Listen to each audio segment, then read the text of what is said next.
নরসিংদী 1 আসনে খায়রুল কবির খোকন, নরসিংদী 2 আসনে ডক্টর আব্দুল মঈন খান, নরসিংদী 3 আসনে আকরামুল হাসান মিন্টু, নরসিংদী 4 আসনে আব্দুল কাদের ভূঁইয়া জুয়েল, নরসিংদী 5 আসনে ইকবাল হোসেন শ্যামল, কিশোরগঞ্জ 4 আসনে ডাক্তার ফেরদৌস আহমেদ চৌধুরী লাকি, কিশোরগঞ্জ 5 আসনে এহসানুল হুদা, কিশোরগঞ্জ 6 আসনে মোহাম্মদ শরীফুল আলম, টাঙ্গাইল 1 আসনে জুবাইর আল মাহমুদ রিজভী, টাঙ্গাইল 2 আসনে অ্যাডভোকেট আব্দুস সালাম পিন্টু, টাঙ্গাইল 4 আসনে বেনজির আহমেদ টিটো, টাঙ্গাইল 5 আসনে সুলতান সালাউদ্দিন টুকু, টাঙ্গাইল 6 আসনে রবিউল আওয়াল লাভলু, টাঙ্গাইল 7 আসনে দীপু হায়দার, টাঙ্গাইল 8 আসনে অ্যাডভোকেট আহমেদ আলচম খান, গোপালগঞ্জ 1 আসনে সেলিমুজ্জামান সেলিম খান, ফরিদপুর 4 আসনে শহীদুল ইসলাম বাবুল, শরীয়তপুর 3 আসনে মিয়া নুরুদ্দিন অপু। বরিশাল বিভাগের সম্ভাব্য প্রার্থী তালিকায় যারা আছেন তারা হলেন বরিশাল 1 আসনে জহিরুদ্দিন স্বপন, বরিশাল 3 আসনে অ্যাডভোকেট জয়নুল আবেদিন, বরিশাল 4 আসনে রাজীব আহসান, ভোলা 1 আসনে হায়দার আলী লেলিন, ভোলা 2 আসনে হাফিজ ইব্রাহিম, ভোলা 3 আসনে অবসরপ্রাপ্ত মেজর হাফিজউদ্দিন আহমেদ, ভোলা 4 আসনে নুরুল ইসলাম নয়ন, পটুয়াখালী 2 আসনে মনির হোসেন, পটুয়াখালী 3 আসনে নুরুল হক নূর, পটুয়াখালী 4 আসনে এবিএম মোশাররফ হোসেন, পিরোজপুর 1 আসনে মোস্তফা জামাল হায়দার, পিরোজপুর 3 আসনে এ আর মামুন খান, ঝালকাঠি 2 আসনে মাহবুবুল হক নান্নু। চট্টগ্রাম বিভাগের সম্ভাব্য প্রার্থী তালিকায় যারা আছেন তারা হলেন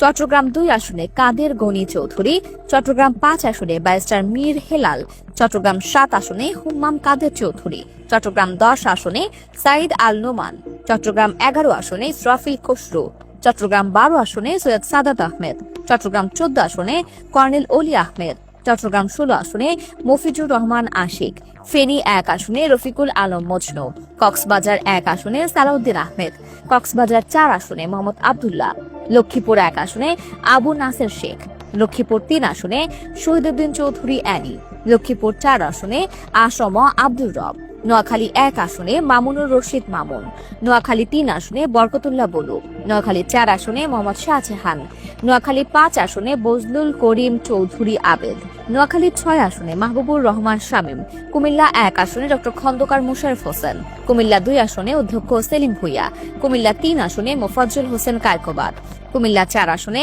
এফ এম তারেক মুন্সি, কুমিল্লা 9 আসনে মোহাম্মদ আবুল কালাম, চাঁদপুর 3 আসনে শেখ ফরিদ আহমেদ মানিক, ব্রাহ্মণবাড়িয়া 3 আসনে ব্যারিস্টার রুমিন ফারহানা,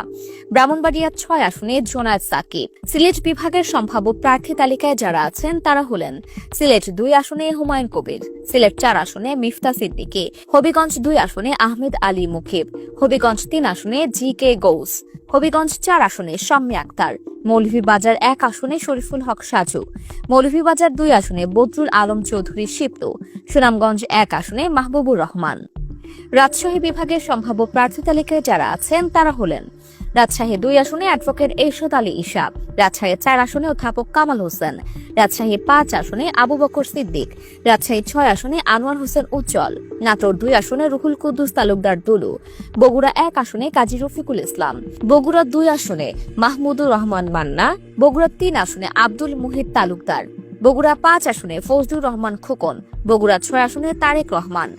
নওগাঁ 4 আসনে মোহাম্মদ আব্দুল মতিন, জয়পুরহাট 2 আসনে প্রকৌশলী আমিনুর ইসলাম, সিরাজগঞ্জ 2 আসনে ইকবাল হাসান মাহমুদ টুকু, সিরাজগঞ্জ 3 আসনে রকিবুল করিম খান পাপ্পু, সিরাজগঞ্জ 5 আসনে আমিরুল ইসলাম খান আলিম, সিরাজগঞ্জ 6 আসনে গোলাম সারওয়ার, পাবনা 1 আসনে সাইয়েদ আব্দুল্লাহ, পাবনা 2 আসনে এ কে এম সেলিম রেজা হাবিব, পাবনা 3 আসনে কৃষিবিদ হাসান জাফির তুহিন, পাবনা 4 আসনে হাবিবুর রহমান হাবিব, পাবনা 5 আসনে অ্যাডভোকেট শামসুর রহমান শিমুল।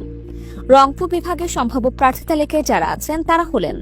রংপুর 1 আসনে ওয়াহিদুজ্জামান মাবু, রংপুর 4 আসনে আফসার আলী, ঠাকুরগাঁও 1 আসনে মির্জা ফখরুল ইসলাম আলমগীর, ঠাকুরগাঁও 2 আসনে মির্জা ফয়সাল আমিন, ঠাকুরগাঁও 3 আসনে আব্দুল ওয়াদুদ নূর আলিফ, দিনাজপুর 1 আসনে মঞ্জুরুল ইসলাম মঞ্জু, দিনাজপুর 5 আসনে ব্যারিস্টার কামরুজ্জামান, নীলফামারী 4 আসনে বেবি নাজনীন, কুড়িগ্রাম 1 আসনে ডাক্তার মোহাম্মদ ইউনুস আলী, কুড়িগ্রাম 3 আসনে তাসফিরুল ইসলাম, কুড়িগ্রাম 4 আসনে মমতাজ হোসেন লিপি, গাইবান্ধা 1 আসনে ডাক্তার জিয়াউল ইসলাম, গাইবান্ধা 3 আসনে রফিকুল ইসলাম রফিক, গাইবান্ধা 4 আসনে অধ্যাপক আমিনুল ইসলাম, গাইবান্ধা 5 আসনে মাহমুদুন নবী টিটুল, পঞ্চগড় 1 আসনে ব্যারিস্টার নওশাদ জমির, পঞ্চগড় 2 আসনে ফরহাদ হোসেন আজাদ, লালমনিরহাট 3 আসনে আসাদুল হাবিব দুলু। তবে এই তালিকায় চূড়ান্ত নয়। নির্বাচনী তাফসিল ঘোষণা পর্যন্ত এই তালিকা থেকেও অনেক পরিবর্তন আসতে পারে। এমনকি যারা গ্রিন সিগন্যাল পেয়েছেন তাদের অনেকেও আগামী 2 মাসের পর্যবেক্ষণের পর বাদ পড়ে যেতে পারেন।